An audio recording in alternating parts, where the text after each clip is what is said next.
right, so let's get started. Welcome to Journey Mapping, not just a pretty picture. So Bună ziua, did I say that right? Awesome. My name is Caroline Zenss. I'm a principal interaction designer with Macadamian. We're a silver partner with Tech Sylvania. We do custom software development, and we actually have a booth not too far from the stage if you want to check us out. So they flew me from Canada all the way to Cluj, and this is my first trip to Romania, even though I was born in France, but now I've been living in Canada for a long time. And I was trying to find something to say about Romania to you guys, because that's what they say, like to connect with the audience. And my colleagues took me on a tour yesterday, so we did a little walk through the city. So how many of you are from Cluj or actually currently live in Cluj? Okay, so yesterday I actually attended weddings. So we went to Park Center and Center Park, and they showed me how people get married like every 5 minutes. And I get to witness actually 2 different weddings, and I think I ran into maybe 5 or 6 brides over the course of 2 hours, which was very unusual for me, but very entertaining as well. So enough about me and my stories. So what are we going to talk about today? I've got 3 things to cover. So first we'll do an overview of journey mapping, what it's about. Then I'm going to walk you through the process of what it actually takes to create a journey map. And then I also brought with me a really cool project example that I hope you guys are going to enjoy. So first, let's start with the overview. So if you were to Google journey maps, like if you're not familiar with the term at all, this is probably what you would get under Google Images. So what you should read from that collage is that journey maps come in all shapes, sizes, and forms, just like us humans. And there's like really no unique or right way or wrong way to do them. Like they come with colors, without colors, some are low fidelity, some may be super high fidelity. There's all kinds of them out there. So for example, here's an example of a super, super low fidelity journey mapping exercise. So this is something that we did as part of a youth project in Africa. I wasn't the lucky one who got to travel to African countries. My boss decided to go. And she actually asked the workshop participants to create their version of their target audience journey map. So she gave them the instructions. She gave them Post-its and pieces of paper. They all sat in the same room, and they came up with clearly very different maps. And you can see there's even someone like in the middle at the bottom who wrote top speed and designed like a little car to illustrate their point. So I would say my money, is on probably a software developer. So that's like on the fidelity spectrum, that's like a low fidelity example. But we can also go all the way to something like super high quality, super high fidelity. This is one that we created, and that took a lot of work from a lot of people to get to that point. But this is an example of a doctor's journey. So at the top, this is their journey when they're working at the clinic, when they're doing rounds, working with nurses, seeing patients, treating emergencies. And at the bottom is their journey when they work from their office. So when they have scheduled appointments, when they work with their staff, they do administrative work, this is what the bottom journey map is about. So enough with the examples. Journey mapping, what is it exactly? Well, it's very simple. It's an activity that is used to capture the story of a person who's having a journey. And it needs to be captured from the point of view of that person. Like a journey map is never generic. It's always about someone having an experience. So in the previous slide, that was the doctor.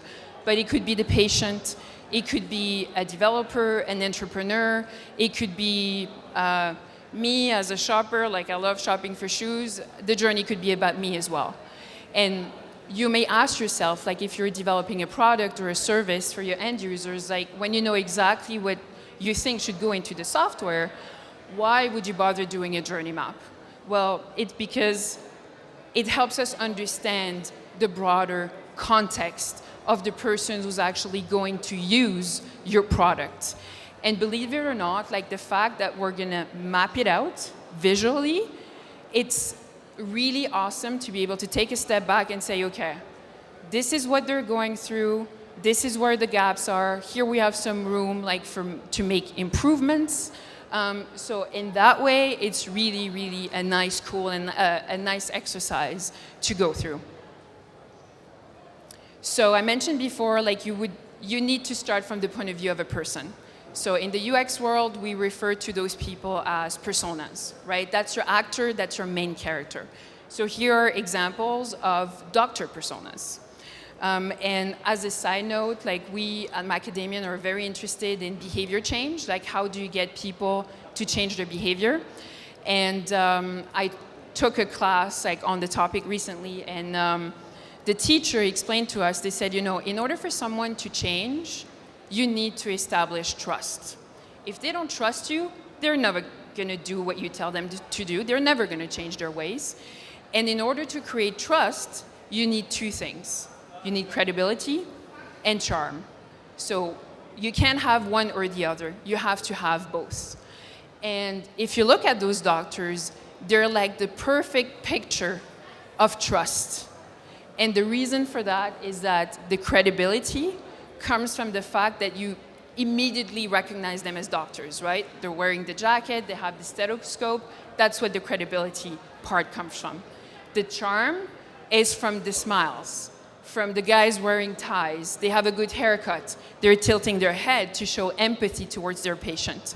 So without knowing it, when we actually built those personas, we picked the perfect picture to depict the doctor who's going to potentially change their patients' lives. So how do you actually come up with personas?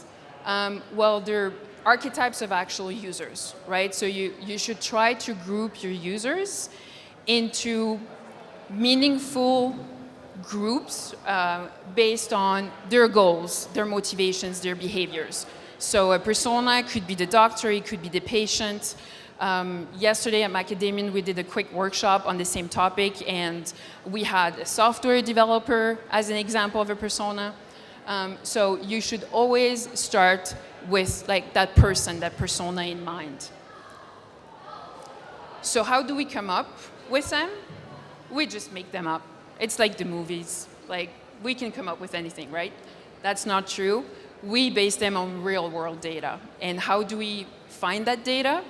We can do surveys, we typically do stakeholders interviews, sometimes you do desk research, so that means you're looking for official reports on any given population or topics that could help us, you know, better understand that particular persona that we're trying to develop. And again, like, why would you bother just spending time on creating a persona? It's all about the context, right? Like, if you're a software developer and you know your product inside out, that is great. But if your product is being used, let's say by nurses, you're not a nurse. Like, you don't know what it's like to make it through the day as a nurse, right? So it's always good to get a better understanding of their lives as part of their jobs, like what they're looking for, what their goals are, their pain points are, to just put yourself in their shoes. So here's a template. This is how we typically start the persona creation. So what you typically would do is you give them a picture, you put like a name, a job title, depending if it's a B2B persona, then usually it comes with like a particular job. If it's B2C, you can focus on their lifestyle choices, what is it that they believe in, what is it that frustrates them, and so on and so forth. And once you've figured out like who exactly you're catering to, then we can start talking about what is actually being mapped in that journey map. So when you think about an experience, usually people tend to focus on what the person does, Like, oh, I have to make an appointment like with the dentist, or my headset just died, so I'm gonna have to go and shop for a new one. So it really focuses on the steps that you would take in order to accomplish a goal. What's cool about journey mapping is that while we do capture the steps, we also try to capture what the end user is thinking and feeling as they're going through those steps. So in a nutshell, and in the second part you'll see I'm going to just break it down for you, but a journey map shows you what the person does, so that's all the activities and events, across time and place, which gives you the context in which they live in, with people and things, that's what we refer to as touch points, and also the maps captures what they're thinking and how they're feeling throughout their experience. So let's walk through it. So like I said at the beginning, like there's no right or wrong way like to do journey mapping, and I can tell you based on experience, every client is different, every crowd is different, and it never goes as planned. So it's always good to have a little guide to go back to make sure that you're actually checking all the boxes. And so I'm gonna walk through that guide with you. So we have 6 steps. First one, we call it chunk it out.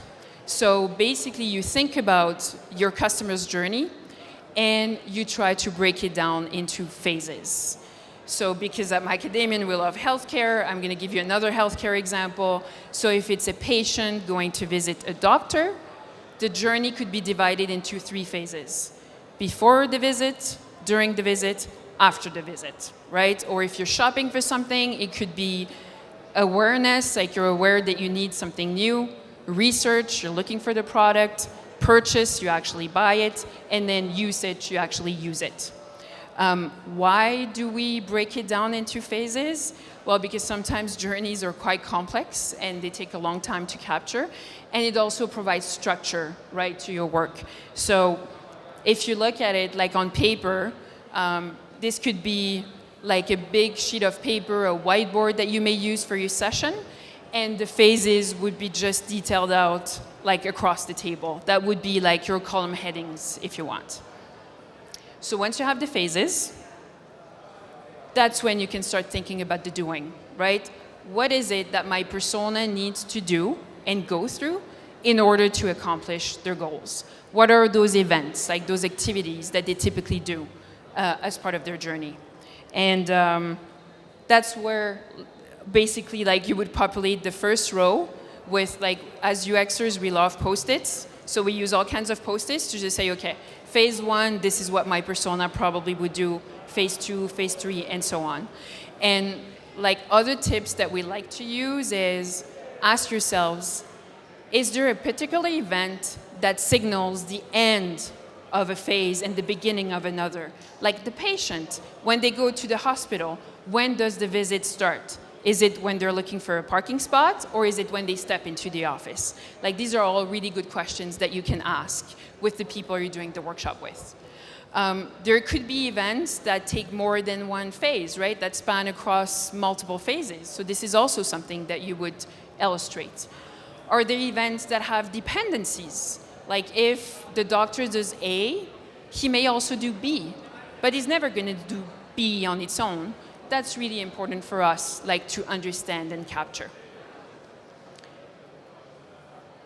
Also, usually, like, when you talk about the doing and the steps and the things that your persona does, you also need to think about the touch points. Touch points are typically divided into 2 groups, the people and the things. So as your user is going through all those steps, what is it that they're interacting with, right? So are there other people involved? Do they talk to the receptionist? Do they talk to the nurse? Do they talk to a salesperson? These are all things we want to understand. Things, do they use a mobile phone, a laptop, a tablet? Do they have all of them running at the same time? Is it something that they don't do digitally and that we need to be aware of? Like, for example, one project that we did was with data clerks. So people enter data all day long, and they use a computer to do that. But by going through like the journey mapping exercise with our client, one of them actually said, well, wait a minute, they have Post-its all over their desks because the application was so difficult to use that they had to have little reminders of what each of those fields that they use every day were meant for, or some code that they couldn't memorize or that was changing all the time. So Post-its were actually one of the things that they needed in order to do their job. So that's also something that we capture in the journey mapping exercise. And this is like by no means meant to be linear. Like when you're having a conversation with, let's say, 5 to 10 people, the reality is that people are going to go back and forth, right? So you have them put the Post-its on the wall, or more like usually you're the facilitator, so you try to keep up with the conversation, and they're going to tell you, well, I use my phone to call customer service and I don't know, like just file a complaint. So, okay, well, that's an activity, that's like some interactions, some touch points with people over the phone. So these are all things you would want to capture. That takes us to step 4, and step 4 and 5 are intertwined. So that's thinking, and then step 5 is about the feeling. So thinking, it's where I would say you, again, like remove yourself from the process, put yourself in the user's shoes as much as possible, and try to understand what they're thinking as they're doing all those steps. So what are their expectations, right? And this is something that you would capture like in its own little section, right? And it's not a one-to-one relationship. You don't have to capture a thought for each of the steps that they're doing. It's just a more, I would say, an overall mood, right? What is it, the stuff that comes to their mind as they're shopping for a new headset and the filtering drives them crazy, right? Because it's not relevant and it confuses them, and the search results page is just doesn't make any sense or doesn't allow them to compare different options. So these are all things like we want to be aware of. And along the same lines, how are they feeling? Are they having fun? Are they stressed out, worried, anxious? Maybe they don't care. Maybe they're feeling neutral. So this is also something that is typically part of a journey map. And one trick, like if you can, when the client tells you, well, people are mostly happy, right, in this phase while doing this and that, take the Post-it, put the happy faces a little higher up in your chart, and then the sad faces a little lower down. And if time permits, just take a pen and run a line across their emotions, like based on the highs and lows. That's pretty powerful, because then you see immediately where people are actually kind of frustrated or kind of struggling with your software, for example. And then once everything is captured, you know basically the current state, you understand what's going on, what people go through. This is where the user experience brain needs to kick in. That's where the client usually says, I'm tired, I need a break, and you send them away like for a nice little coffee and bio break. And you start thinking about opportunities. So with what we know, what insights can we extract? Like recommendations can we make? Are there any low-hanging fruits that we could potentially solve right away, right, to show value to our clients? Or, you know what, in the context of the projects that we make, when we scope out a project, like to win a piece of business, we make tons of assumptions, right? And we go with that, and we, based on the budget, based on what they're telling us. But I can tell you, once we get through this, usually that's the starting point of the roadmap evolving, right? Because then we have a clearer picture, and we go like, okay, yeah, maybe there's something else we can do there. And one example that I can give you, like going back to that data clerk, we thought we had it all figured out when we went to the workshop. And they said, they're clerks, right? 50 people. They just enter data all day long. They don't care. They punch in, they punch out, and they're done. And when we went through the steps, they explained to us that part of the doing is actually a shared inbox. Can you imagine sharing your email with 50 people? That would drive me insane. And so they had manual processes to use the read-unread functionality, or they had colors, with their names to just identify which listings like they were working on and things like that. It was insane. And so when we asked them, well, how do they feel about that? Like, do they like working that way? They said, well, what they do is just they look for the easiest request in the entire inbox, right? They all have full visibility into what needs to be done that day. So first come, first serve. They go for the easy ones. And the manager of those 50 people was actually in the room, and she said, holy cow, like, are you serious? They go based on ease?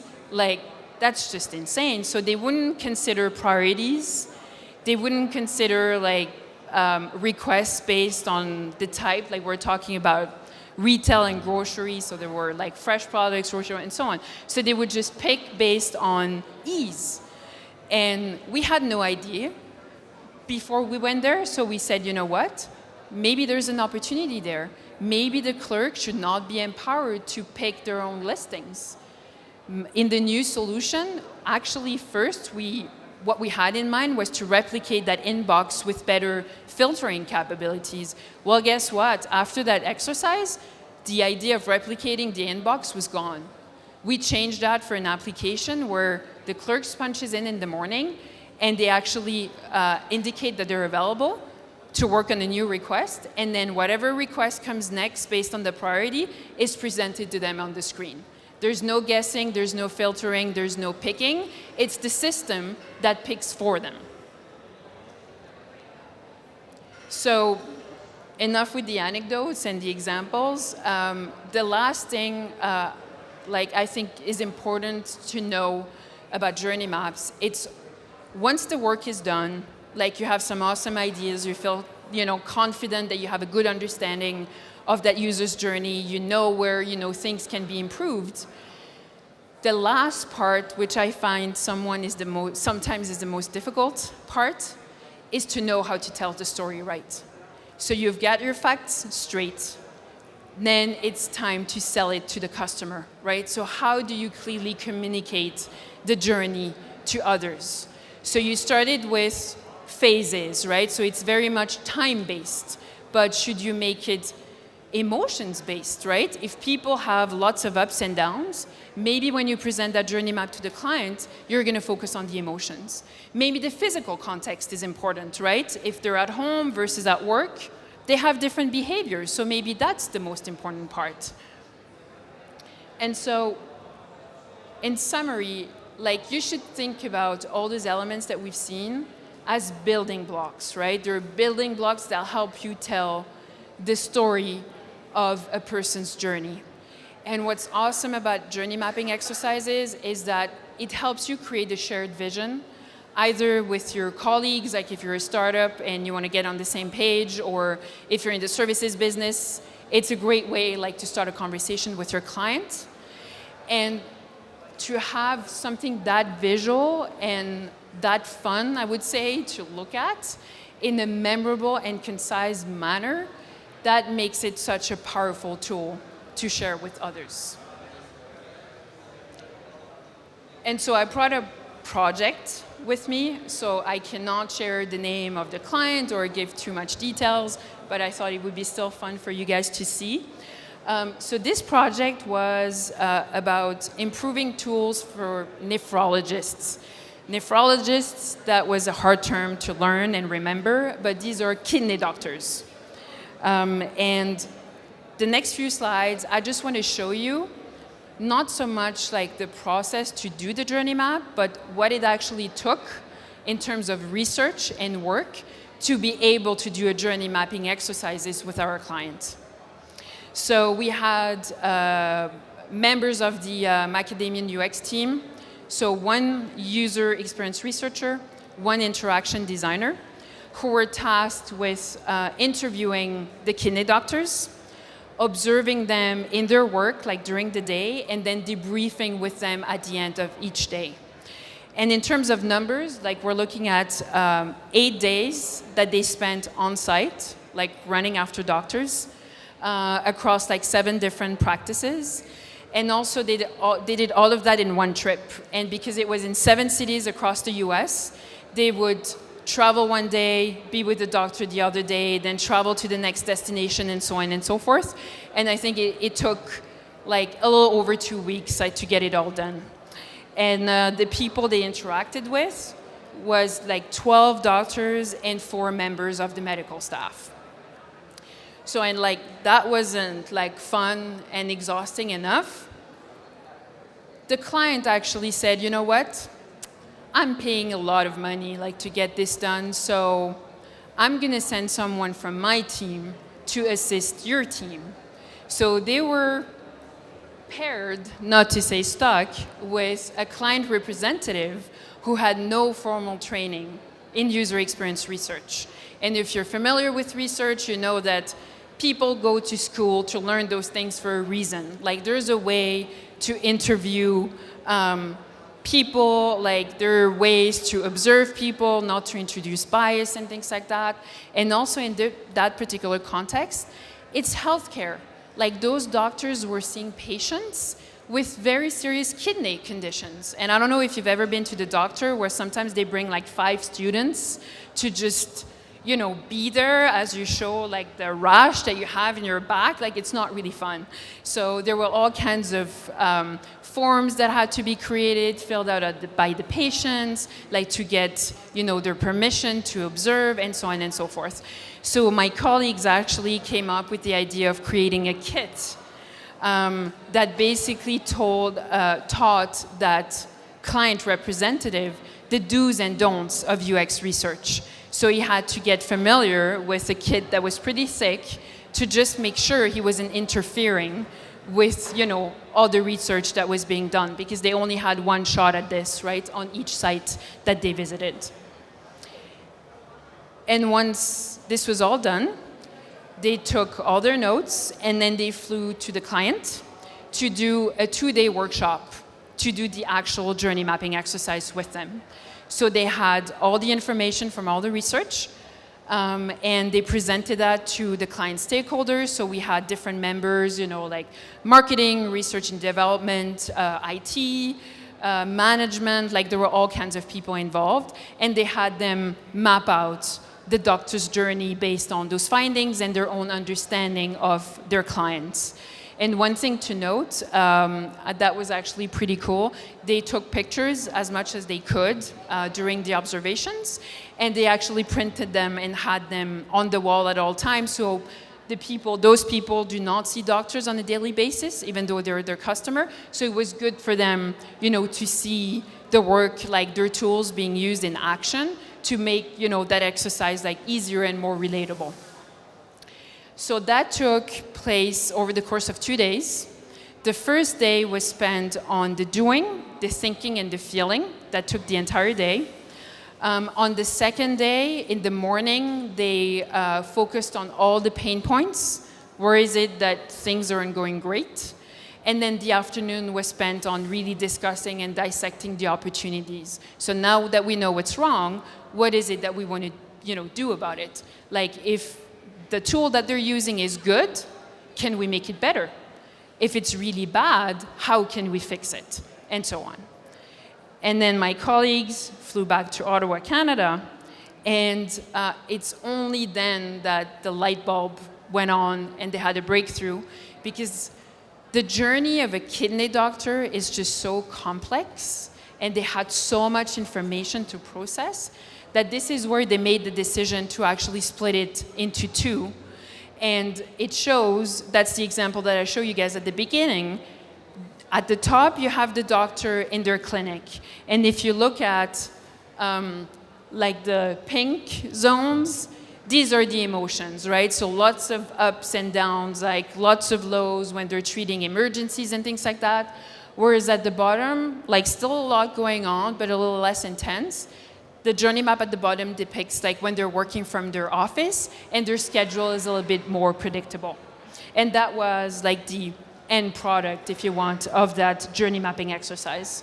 So in summary, it provided the client with a tool to visualize what they had seen in the research. So the guy who tagged along was actually able to say to his bosses, wow, well, I can testified, this is actually what the doctor is going through. They didn't make that shit up. And also, it gave our client a different awareness of the doctor's journey. Because when you're emotionally involved with your product or your service, you tend to think that you know everything there needs to know about your product because it's awesome, right? But putting yourself in the actual end user's shoes gives you a completely different view of how that product works, if it's doing well or not, and how you can improve upon it. It also provided them with a sense of alignment with their colleagues on product direction and opportunities. So what I mean by that is when you deal with clients who have, different focuses, you have the marketing person, you have the IT guy, you have the sales guy who wants to sell as much as possible. They're not used to working together on a daily basis. So for them to participate to that workshop usually provides some alignment between them as well. So that's like a nice benefit. And then lastly, usually that's also something that we see happen often, it provided them with an increased sense of ownership in the project. Because we're like little kids. We tend to forget, but when we're kids, we like to do arts and crafts, right? It's fun to draw, it's fun to do stuff. And then when we grow and we have jobs, we forget, we don't do those things so much anymore. And it's interesting to see, people usually smile when they see us come in with our big flip chart paper and our post-it and saying, what is this about? But I can tell you, for a fact, once they're gone through the exercise, they really feel that they've contributed it in a very creative, in a very different way. And that's why journey maps are so powerful to use. And if they ever forget, or if you ever go through a journey mapping exercise, even with your friends, with your colleagues, with your clients, never be afraid to go back to it, right? Because sometimes software development is hard, right? It's very taxing, you have to make a lot of decisions. But when it gets too hard and you have something to go back to, like journey maps, just do it. Take a step back and see what is it that we're designing for in the first place. Whose problem are we trying to solve? And these are all things that are captured in the journey map that you can constantly go back to help drive product decisions. Mulțumesc. So that was for the presentation part. I'd love to take questions if you guys have any, or if you want to come see me and talk about user experience or journey mapping in general. I'm going to stay here. I'm also going to be around for the rest of the day at the Macadamian booth. Thank you.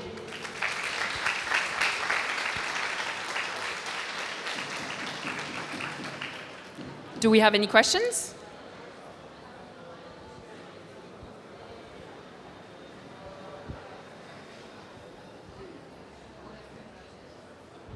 Thank you. Awesome presentation. Congratulations. I'm curious about the first step, the doing phase. Is that some sort of experimentation phase in which we are trying to identify the pain points of the users, or can you go into more details about it? So the first phase is really more on the steps, the action that the user is taking in order to accomplish a particular goal. So it's not so much about, it's not as granular to say, oh, yeah, well, this is where they click and this is what they do and so on. And it's also not meant to, we wouldn't capture everything that they're doing because that would take forever. And then it becomes too detailed and you lose track of, the big picture. We just try to capture the main events, right? So for example, if your headset broke, right? And you're in the research phase, what is it that you would do? You would probably do a Google search, right? Or you're going to go to some sites that you trust to compare headsets. You may just turn around to a colleague who has a good-looking headset and may ask them for advice. So these are 3 examples of actions that we would capture in that particular phase. Does that answer your question? Okay. Anyone else? Hi. How do you go about prioritizing which journeys to pick? In most products, there are, perhaps dozens of problems you're trying to solve. How do you pick the right ones? Well, for that, you need to know your audience. So I would start with the target audience. So that could be done through the persona creation. And then, well, you need to agree on the prioritization, right? So if you have primary audiences, secondary, tertiary, then we should start with the primary ones, right? I mean, the example that I use in healthcare, it's, we know, so I wouldn't say it makes our job easier, but it kind of does, right? But I would say, like I can give you an example. In the travel industry, that's one project that I did. The client actually had done some research on the people they were trying to target. And because they first said, let's target everybody, you know, who doesn't want to go on a vacation? And we said, that's going to be very difficult. So we worked with them to identify who was actually buying their vacation packages. And we decided to focus like on 3 main ones.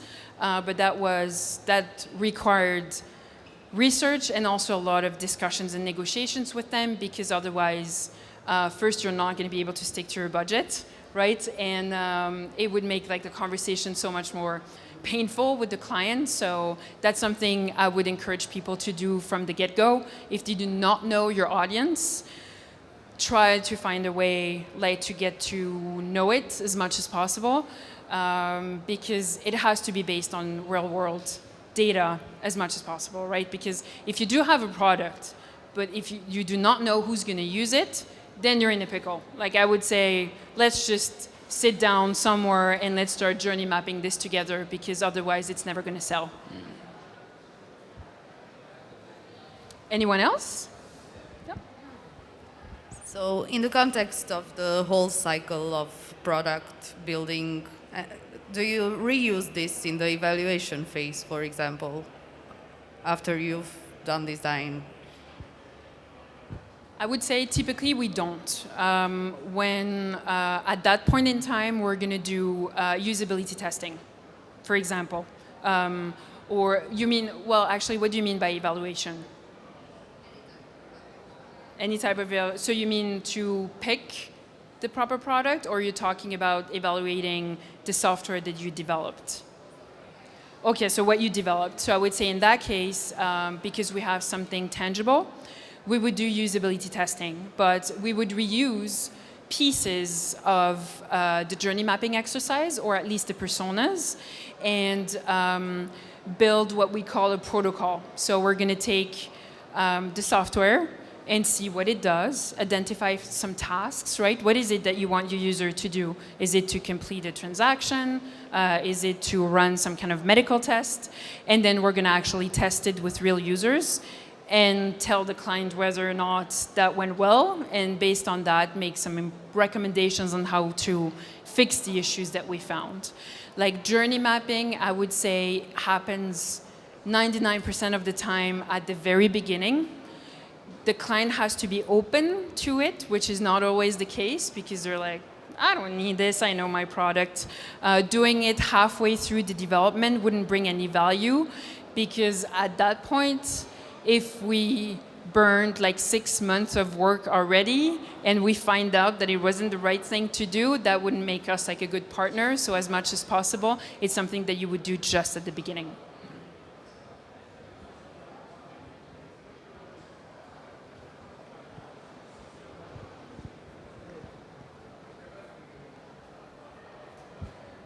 Hi, great presentation, by the way. I'm curious, after you finish the journey mapping process, what other things you deliver in order to facilitate decision making, especially on the business level? So once the journey maps are completed and approved, depending on the complexity of the project, we may do workflows, just because if the journey map is high level, we may go down one level like of granularity and just focus on the actual flows, so make it a little bit more technical to make sure like we're covering the right set of features. We always have like a roadmap of features that are going to be prioritized and signed off on, and then that's, once this is completed, we start designing. So we do wireframes, visual design. We may test along the way. Sometimes we test the wireframes directly because it's less expensive than actually building the whole thing and then being told, you know, you should have done something different. Once this is all done, the development starts. Or because we're an agile company, we may also do the UX in agile, which between us drives me nuts because you always have to be like 2-3 sprints ahead. So it's very difficult sometimes to keep up the pace and get stuff approved. But this is also something that that we do, at least at Macadamian. You said that it makes sense to have journey mappings in the beginning. Does it make sense to have a smaller version when developing features for the product that's already live? You mean, so to imagine what it could have been, or? Kind of adapt the journey mapping so that you improve the upcoming features. Even, let's say, if the product is somewhat wrong or has gone on the wrong path, maybe improve on it with existing features. I mean, upcoming features and applying journey mappings.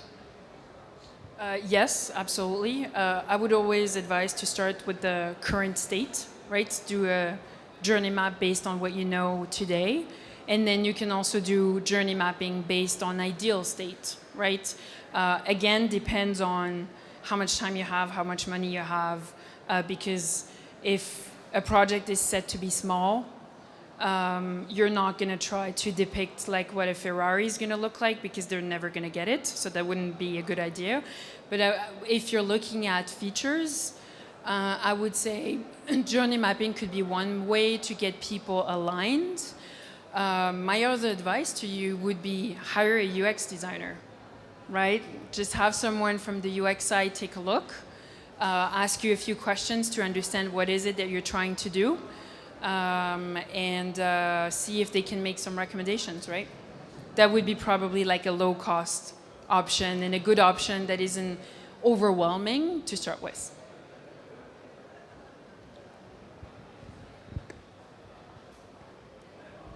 Hi, thank you for the presentation, first of all.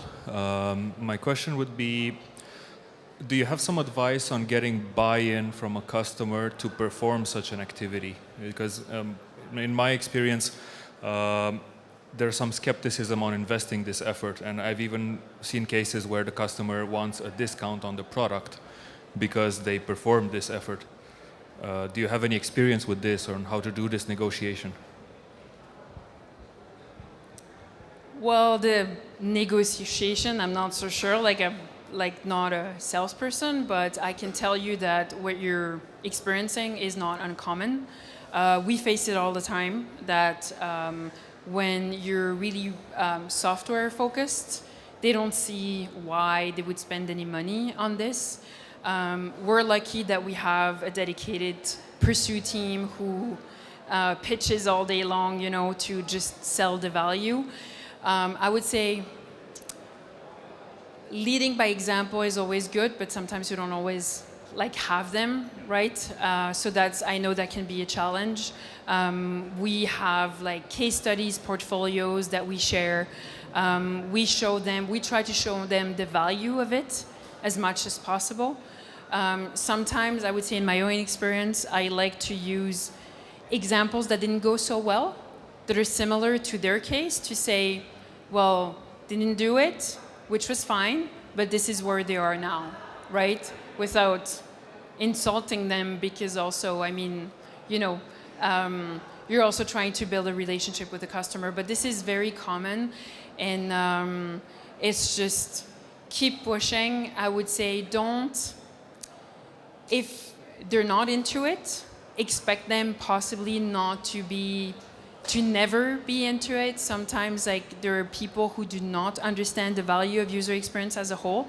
But if you can nudge them just a little bit to get a better understanding, even if you don't get to do a journey mapping exercise with them this time, if you see that you get them to understand it a little bit better and see the value of it, that's going to be a win, for sure.